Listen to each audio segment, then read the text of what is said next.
Welcome to KennyRoy.com. I'm Kenny Roy. This is the Ask Video Mail for December 13th, 2010. Welcome to the new members.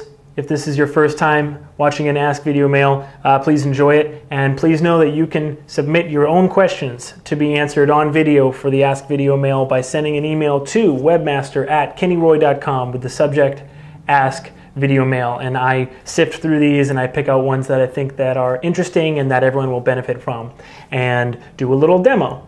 So quick news. Let's see, any news? No news that you need to know of. I'm very happy with the site. Again, I keep on wanting to express my sincerest thanks to everyone who signed up and the really nice community that is developing in the forums. And I hope everyone's just really getting a lot out of the site because it's a labor of love, and I'm having a lot of fun being a resource for animators, and it's all positive. I just can't say more about it than that. So let's get to the question this week. This week's question is,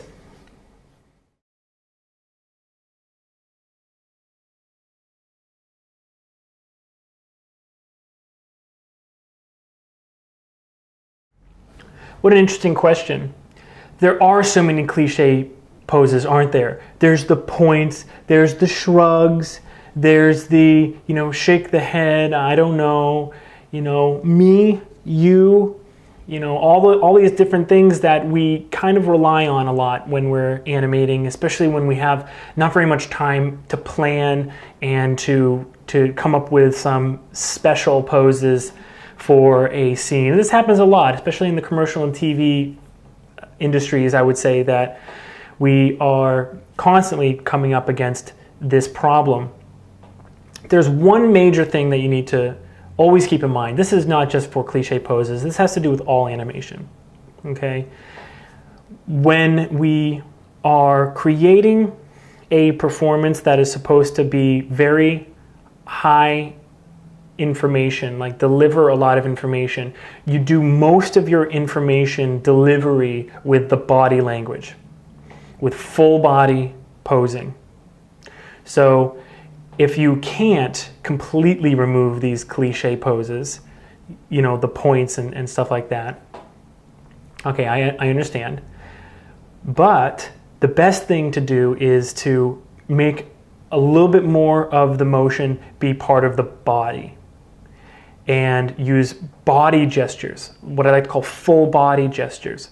Okay, so for in the instance of a point, for instance, if it's somewhere where someone wants to go, instead of having them point, you can have them move their body a little bit closer to it, therefore showing, oh, I want to go over there, and then you don't even have to have as much of a point.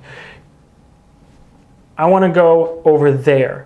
How much less information are you actually getting about that, the way that character feels about going over there, why they want to go over there, than if you do it like, I want to go over there. You see that difference there? See, I'm leaning because, oh, he must, with my body language, I'm telling you, oh, I really want something over there. And this little kind of like coy point towards the direction I want to go, that says so much more than the biggest, broadest gesture you could ever do. Okay? So that's kind of that's kind of the overall tip here. Okay? Same thing if like I want to go over there. You can't really get any hesitation in here. You can with a little bit of timing, right? So I want to go over there. If he's being sarcastic, then the same thing. Put a little body language like turning away, and you're all of a sudden you've layered up the animation. You have a layered performance, and you're really doing something special. So I want to go over there. See how it's unmistakable when you start using full body gestures. So I came up with just a really quick demo here. Here's a point, and this point has basically nothing in it. It has no body language. It has no, full body posing. There's a little bit of, movement in the body, but really, I'm not telling a story with this. So the way to fix this is to put a little bit of body language into it. So the first thing I'm going to want to do is take all of these controls, okay, and make sure that all my poses are full body poses. Now there's very few, but a quick little tip you can use is in Maya is comma and period jump from keyframe to keyframe. If you're worried about losing or leaving behind controls, let's say you just pose the feet and then you move forward a couple frames and you just pose the hips and then you move forward a couple frames, like, wait, hold on a second, I need to go back and fix this. What I like to do is just really quick, you probably do this already, is just hitting the S key and then period to jump forward. Okay, so I just made sure, just by doing that all of my keys are on the same frame. So it basically is if you're not using C sets, doing that really quickly, and you saw it takes 10 seconds, almost creates kind of a C set or full body pose animation from one that's not. So now that I know, and I can check this by going to my graph editor, now that I know, yeah, indeed, all of my keys are on the same frame, it looks like we're in good shape. Let me see here. I know I'm always graph editor background, gridline background. You know what?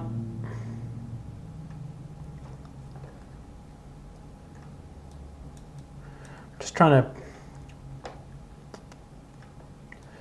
come up with a better color to use here. I'm just going to go back to that. So, because I couldn't see my keyframes just now. So now that I know it's on the full body, what I can do is start putting, you know, like maybe he is going to have a little bit of body language, you know, move towards what he's pointing at, you know, get a little bit of contrapposto in his spine here. You see that? So he can, you know, move forward just a little bit. All right, so we're getting there, and it's really boring to watch someone set keys, right? So I took it to this, oops, no I didn't, or at least Maya doesn't think I did. No, you didn't, go away, you didn't make anything here. Okay, so I took it to about this point, just putting a little bit of body language into it. So he's basically just a little bit leaned back, sitting, you know, deep into his hips right here. And leans forward to anticipate up, and then really leans forward on the point. Okay, so that's one way. Already, what we have is a little bit more of an interesting way to have more body in the gesture. If you have to use something like a point, you know, here's about halfway, and then we can do some interesting things. So I'm going to do an interesting thing to the timing now. Okay, so let's have him just exaggerate this just a little bit more. So instead of coming up, let's play it so you can see. Okay, so we got pretty much, you know, halfway out of the super cliche zone.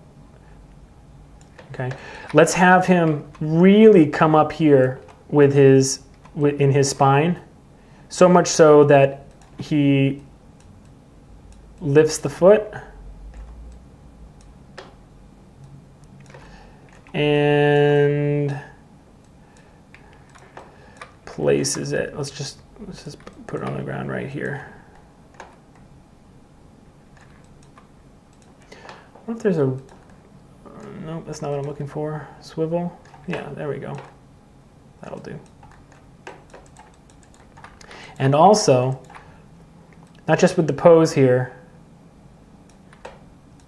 let's have him come just a little bit more forward.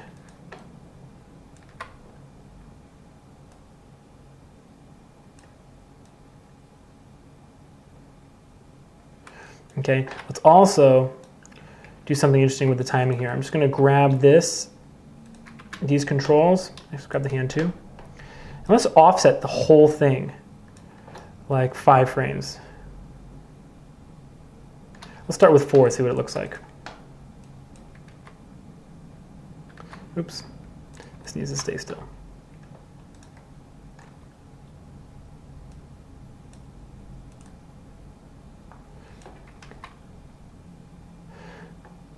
All right, already a little bit more variety, a little bit more interest in the action here. And then the last thing I would say to do before you polish this, I mean, this is obviously rough animation and it's just a blocking idea. Last thing I would say to do before you polish this is look and see how you can improve the silhouette before you move on. For instance, looking at this, I would say, his fingers behind his ear.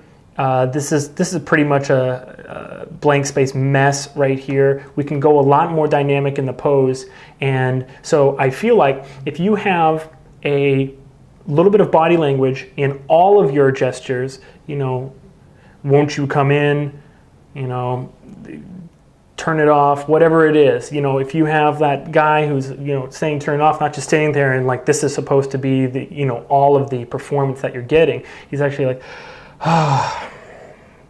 you know, maybe there's an overall movement where he's kind of crunching over and showing like how like absolutely just given up he is right there at that moment.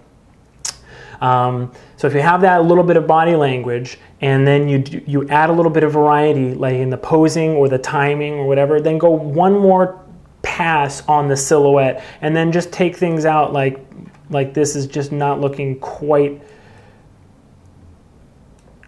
what we want it to, and then I feel like you'll be in pretty good territory in terms of having a new and unique action that nobody is going to, you know, really point at as, oh, that's real, point at, get it?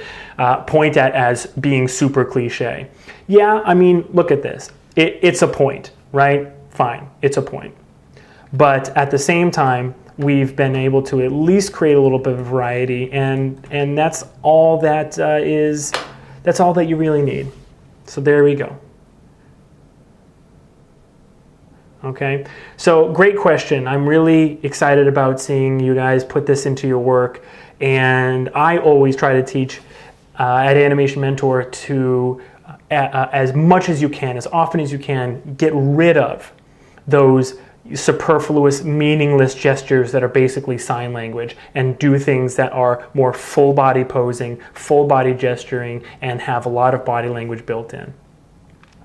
All right, that will do it. Great question. Thanks again. And if you want to submit your own question, please send it to webmaster@kennyroy.com. I'm enjoying the site. I hope you are too. Thanks for all of your support.